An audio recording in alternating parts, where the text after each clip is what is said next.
Hi everyone, I just did a recent video on sending technical specs, for live sound, setting up and all that kind of thing. I thought what I'd do sort of in conjunction with that is in response really to someone who mentioned about the fact, what do you do when you've only got such a short time to get set up, and you're playing, you're not playing at a big event necessarily. So what do you do when maybe you've got like 15 minutes or even 10 minutes turnaround, to get on stage and get your stuff set up? What do you do in that sort of instance, right? So what I thought I'd do here on this video is look at sort of smaller venues playing at places where you're not going to be sending a technical spec or anything, and it could be very haphazard as to what you're going to find at the event. You might get a sound engineer, you might not. And I'm also going to cover sort of didgeridoo soloist. You just got didge or maybe a few other things, or maybe if you're in a band as well, you might have a few of you there. So I'll sort of cover the two things really. I think first what I'll do is I'm just going to flip the camera around and just briefly show, although I've done videos on microphone techniques and stuff, I'll more to do with studio stuff really. I'm going to just show you how you can very quickly get mic'd up on stage, whether you're outside at a little festival or you're inside in a venue somewhere and you want to get mic'd up as quickly as possible. So what I do is flip the camera around and show a couple of things. So here we go. Right, so basically I'm on the floor here in my kitchen floor. And I'm just going to show you the first thing. Let's just say you're on stage. They'll have a few mics set up at the PA system. They'll have a couple of mics out at least. So basically, I'm just going to move that out of the way for a minute. Let's just say they've got a dynamic microphone. They normally have a dynamic out for the vocalists and things. So let's just say you got one of these out. So basically you could grab it off the stand, stick it on the floor like that, and then get your didge. Get your didge within about an inch or two away from the end of it, like that, basically. You can just put it on the floor, You've got to watch out for vibration. Sometimes if there's noise on the floor, it could be a wooden surface, it could just be the concrete floor outside, it could be anything. It could be a stage set up with a wooden floor. You sometimes get noise on it, so be careful of that. But you can get that set up between, say, 2.5 to 5 centimetres, inch to 2 inches, something like that, right? So that gets you sorted really quick. You can, of course, have that on a stand, but then you really need your didgeridoo on a didge stand, don't you? Because otherwise, unless you're standing up with it and putting this on a table, sometimes players do that. They put it on a table and they stand up and hold the didge like that. So there's that way. Now another way you could do it is, let's just say you've got a clip-on mic. Now, this is a clip-on mic here. I've made this little gubbins here, and this is for quickness, really. If I really want to get on fast on a stage, and I think my didge stand might take 6 or 7 minutes to get set up, I might use something like this. And if you look at it, it's got a little cutout there where the didge sits into. It's got some rubber feet, so it can't slide on the floor. Put it there, and then let's put it that way round again. And then that goes on there. Let's see if I can put that on there. Clip-on mic. Clip it on there, and I'm ready to go. That's it. I could have this set up ready, and I wouldn't use this with a mic because it's too far away down here. So that would be for my clip-on mic. I've made a little metal clip there, and that's it. So basically, that can be really fast. You can I could clip this onto the didgeridoo. If I'm standing, obviously you can clip this on the didge, bend that in so that it's like that, bend that in so that it's fixed on there properly. And if I'm standing, I can just stand up with it. So there's that as well. The other thing is, if you've got carpet, sometimes on the stage they have almost carpeted floors, not furry carpet, but they sometimes have sort of a carpet floor. You could always take a bit of board with you, so you can put the mic on there, so you get a bit of reflection. So it's not reflecting off carpet because it muffles the sound. Anyway, that's that.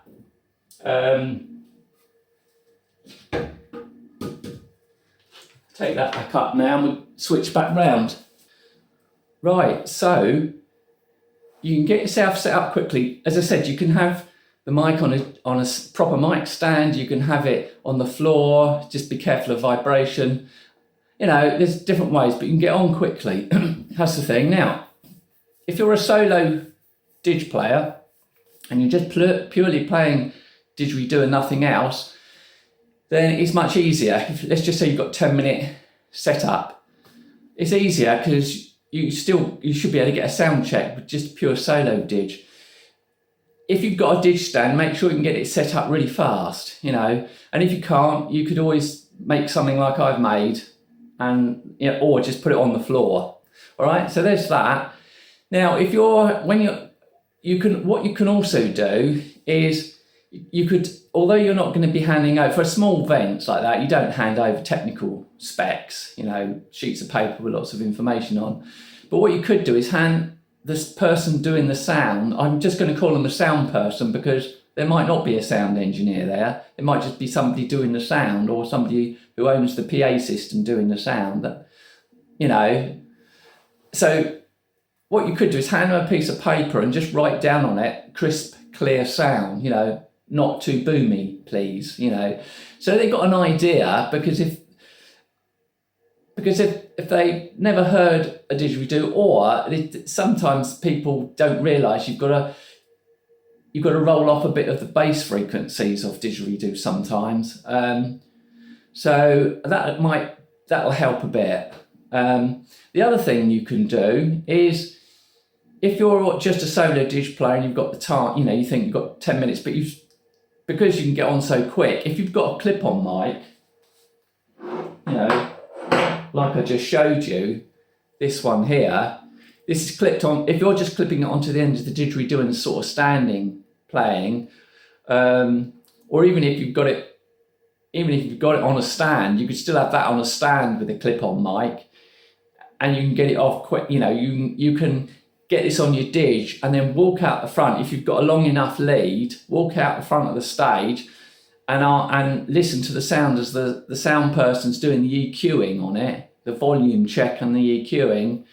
Then you can sort of guide the person doing the sound to how you want it to sound. So that's one real advantage.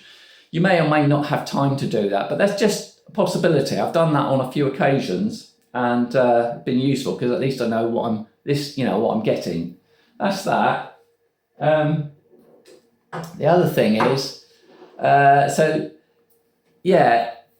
other thing is, when you're passing information, if you don't want it boomy, because the audience won't like it boomy, and I don't think anybody likes a really boomy sound. It sounds horrible. So you're asking them to roll a bit of bass off generally, with a general sort of drone style playing, because it'll just sound horrible. So, but the other thing is to have a friend with you and to get them to listen to it out the front and liaise with the person doing the sound, and they can just say, it needs a bit of, get them to be polite, of course. You don't want to say, oh, that sounds rubbish. You want to say, oh, can you get them to take a bit of the bass off, or, add a bit of higher frequency. It's a bit dull sounding, it's a bit dark sounding. That way, that can really help, because if somebody, your friend, can sort of has an idea of what your sound is, that can work well too. Now, the other thing is, but keep in mind that different didgeridoos have different amounts of bass. Large bore sticks tend to be quite bass heavy, and when you put your microphone up, whether it's your clip-on or say something like this, a dynamic mic, as soon as you put it up close, and your close mic at live events, to avoid feedback, that's the howling sounds you get whistling round in a sound system. Different didgeridoos have different bass levels, so a big bore didge might be very bassy and boomy, so you're going to be wanting to roll off a bit more low end bass, on the EQ settings. Get the sound person to roll it off, or sound engineer. You might have a sound engineer there.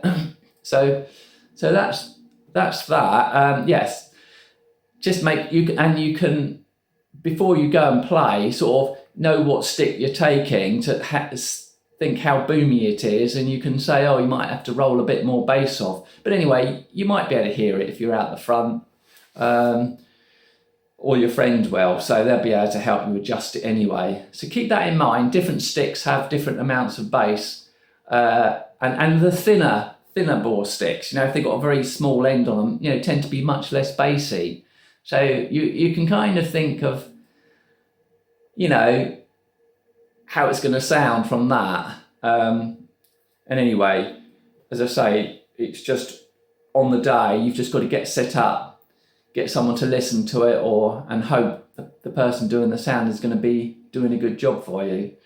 That's that. Now, what I've all got here, I've got a piece of paper, because people who have never played, if you haven't played live before on stage, you really don't know what to expect. I've just drawn a very basic sheet of paper to show you where the positioning of certain things might be. So on here, this is the stage area. The square box there is the stage area. That's the stage area there, and these square things either side they're the loudspeaker, the PA speakers facing the audience, and you're facing the audience on stage. So you've got the back of the PA speakers facing you if they're out in front of you. So that's, and you're here with the didge, and that's where my finger is there. That's the monitor. That's the PA monitor speaker, which is the thing that gives you the sound. As a player, that's what you're listening to. You won't hear much from you'll hear something from the PA speakers, but it'll be muffled because they're in front of you usually, and the monitor speaker is the thing you'll be listening to, so you can give some feedback to the person doing the sound to how that sounds. Get that right. Again, you've got time constraints, so it's going to be really pretty quick. Now, so basically that's the PA speakers in front. Now, sometimes these speakers here might be at the back. They might be behind you, and because you might not have a monitor speaker, so they might put them behind you. Now, that sometimes happens, and usually what that means is you're going to have more problems with feedback. So where your didge microphone is there, that's actually facing the PA speakers, because the microphone's facing your didge, which is then facing the PA speakers behind you. So you can get more feedback. That's why they put the speakers in front. So the mic is, the back of the mic is it's at an angle, but it's more facing the back. And that way you don't get the howling feedback. For sound engineers, that's the issue. You don't want the feedback. So that's another scenario you might find, PA speakers behind you. So keep that one in mind. Now, the other thing is here, where my finger is there, let's just say it could be this side or that side. I've done this drawing. This is kind of like stage area outside, small festival. You're on a small stage, you're outside. This is the audience area, and the mixer, the sound person might have his little mixing deck set up there, might be set up this side. On a small event, it's probably not going to be out the front there, where you would on a big, I've drawn that in. I've drawn that in there on a bigger setup. That's where the sound desk and the sound guys or girls are, right in the middle of between the speakers, and they can hear everything. But you won't get that on a small event. Very, very unlikely. Or you might get that in a small venue. They might be around the front somewhere on a smaller venue. If you're in a cafe, playing a cafe or something like that, they might be around the front then, because then they can hear it. But sometimes outside you might find them at the sides because of the length of their cables and everything, you know. So that's that. Anything else there? So that's one thing. The other thing is, if you're a soloist didge player and you've got a few things like me, stomp. I still try and get the stomp on. You know, if I'm playing a small event and I've only got 15 minutes is fast to get in, but 10 minutes is even quicker. You've got to get in real fast. In that case, I might not take. No, I will need my didge stand for that. Although I can do without it. If I'm not using a drum or anything percussive like that, maybe I'm just using a shaker, then what I'll do is I'll use that little gubbins thing on the floor, put my didge on it and my clip-on mic, and then I'll use my stomp box, and then I can use a shaker, but I've got to hold the didge, basically. But that's a quicker way of doing it, and it is a bit of a thing, you know. You basically just get a volume check, and then they end up EQing while you're playing, basically. So that's the risk with that. But anyway, you just have to go with it, you know. The other thing is, sometimes if you're playing and with the monitoring or the way the speakers are, the PA speakers, you might get a lot of boom where you're playing. It might be really boomy. But if you've got someone out the front to check the PA, they might say, oh no, it sounds clear. And yet it's boomy in your ears playing on stage. So keep that in mind, because although it's terrible to play in that situation, sometimes you can't get out of it and you have to play in a boomy situation. But at least if they can hear it clearly out front, then it's not so bad. You know, it just means you're not going to enjoy it so much, and you're not going to probably play as well, because it's hard. You're playing half blind, really, in that sense. So that's, as a soloist going out, you just got to get on quick as you can, and, you know, get set up and work out the quickest way. It's worth timing yourself so that if you are at events, you know how long everything takes you and you're prepared, basically. That way you won't be disappointed, or you'll be less disappointed, because otherwise you'll go on and think, oh God, you know, you haven't even got to a sound check, and, you know, or you've lost time setting up and you've only got 10 minutes to play. You know, that's what happens. It'll eat into your playing time, because you'll be out. Sometimes they can delay it a bit, but if they've got set times of players coming on, you've got to get off and the others have got to get on. So keep that in mind. You time yourself and how to get set up. Those little tricks you can try. So the other thing is, what if you've got a band, you're playing with a band? On the comments, I think, you know, there was the point made that if you've got a lot of people playing, you know, you can get a volume check, but you're not going to get an EQ check. Well, if you look logistically, the more people you have, and if you've only got 10-minute changeover, it is pretty impossible to get, even if you're a sound engineer, you know, to get a sound check done with a load of people going on stage is very, very difficult.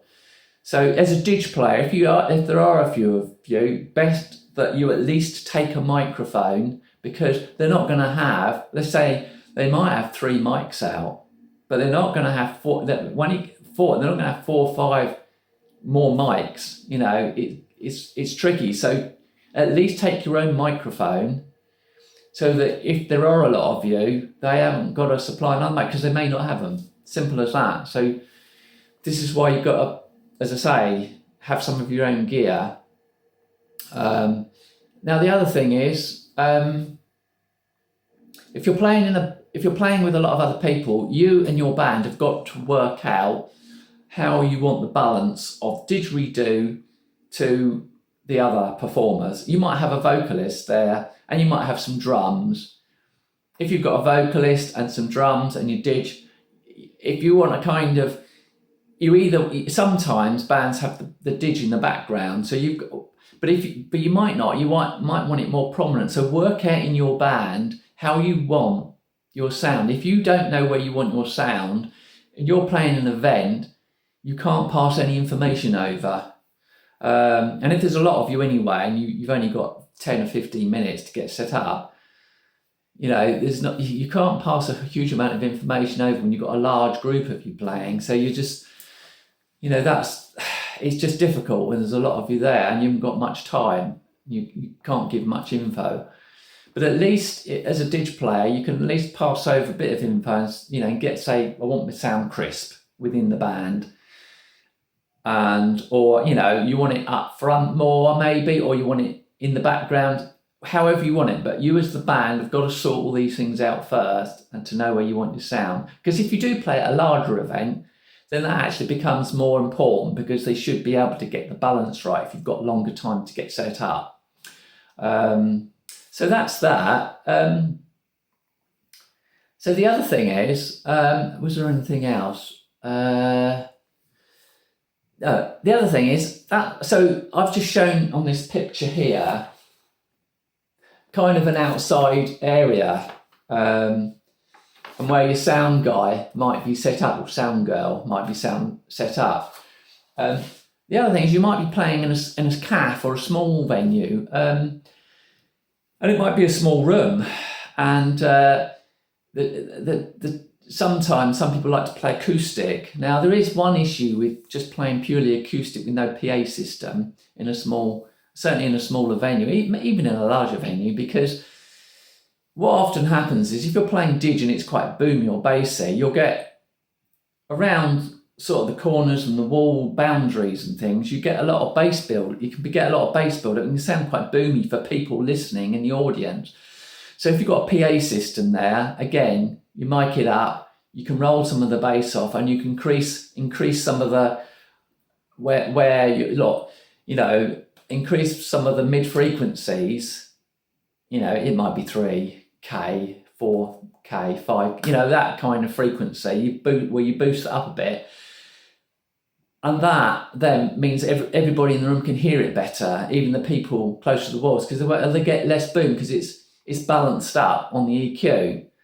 So it's worth still playing through a PA system, and you'll get people to hear it more naturally through that than they actually will acoustically, because you'll only get some people hear the acoustic sound okay, and the others will just sound muffled and not very good, and you won't.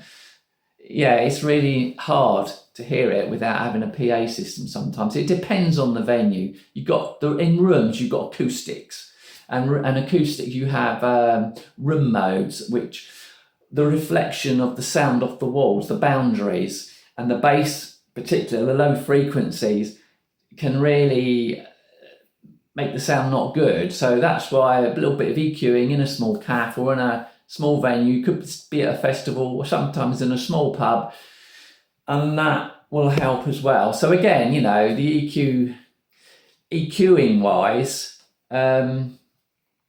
whether you're outside or inside, I think the comment was made, sometimes you only get, a chance to get a volume check, and then the sound engineer or sound person will then probably EQ you as you're playing. Hopefully, if they're tucked around to the side, they'll walk out the front to have a listen, and go back and adjust the EQ. But as I said, if you have a friend in the audience that knows your sound a bit, they can sort of go back to the engineer and put the thumbs up and say, yeah, that's good. Or they can say, yeah, a little bit here, a little bit there, whatever needs to be done. So keep that in mind. So yeah, this is, as I say, just a little thing in addition to the other video I've done, just to kind of, if you're playing small events where you haven't got any technicals, you're not going to be giving technical spec over, it's going to be less time to get set up. You want to get on and get a sound, you still want to get your sound good, because if you don't get your sound good, when people come to listen to you, they just listen to it and think, oh, what a load of rubbish, to be honest with you. You know, if you're a didge player and they can't hear the didge properly, sometimes you can't even hear the didge. Particularly if you've got a lot of other instruments playing, you know, and this is the trouble with balance, you know, is trying to get everything right. But even as a soloist, if it doesn't sound good, and that's your main instrument, you're you know, it's not good, and people won't want to probably listen to you again, because if it sounds bad. So you've got to do your best to try and either hand a bit of info over to the person doing the sound, or, as I said, have someone out the front, or if you go out the front and you're able to listen to the EQing and getting them to adjust the EQ, because the EQing is the most important thing. Forget reverb for a minute. If you've got reverb going through, fine. Some small gigs won't even have reverb on the desk. So, but mainly you want to get the EQing right. This is the key to it all. Because once you've put your didge close up to the microphone, or the microphone close up to the didge, and you've got this bass proximity effect going on, the bass increases, you know, you have to adjust the bass down, or, as I said, with the less bassy stick, you may not have to adjust the bass much. But these things have got to be kept in mind. And as I say, the more you go to an event knowing what to expect, or half expect, at least you can kind of prepare a little bit and, you know, give yourself the best opportunity. Because I would say what you're aiming for is you're aiming for a reasonable sound. As a didge player, you're aiming for a reasonable sound. Now, if you get a good sound from the whole thing, you know, it's a really good thumbs up, and you might even get a very good sound. I mean, that's just like, wow, brilliant. But if you can get a reasonable sound and people can enjoy it, then at least that's something, you know. So, but hopefully you want it up to good, and, you know, even better if possible. And that'll come down a lot to the EQing, really. So, anything else to say?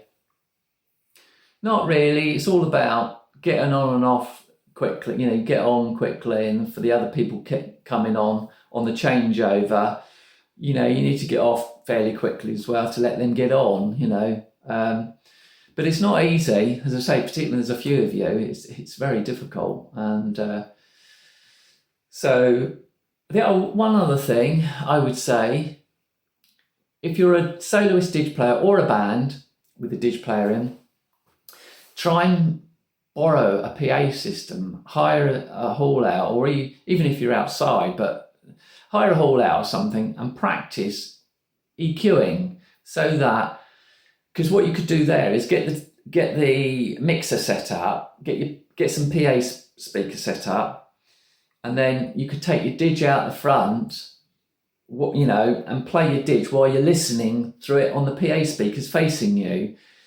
And that way, and then if you've got your band with you, they can listen to it as well and give you feedback. And that way you can adjust EQ, and you actually gives you much more knowledge of what you're giving over to a sound engineer or somebody doing the sound.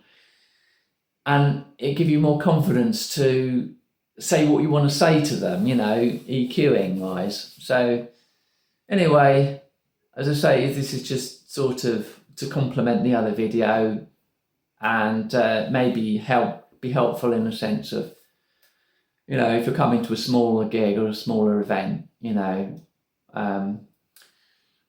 what to expect, and you know, hopefully get you a slightly better sound or good sound. Anyway, I think that'll do for today, and good luck on your next didge performance or band performance.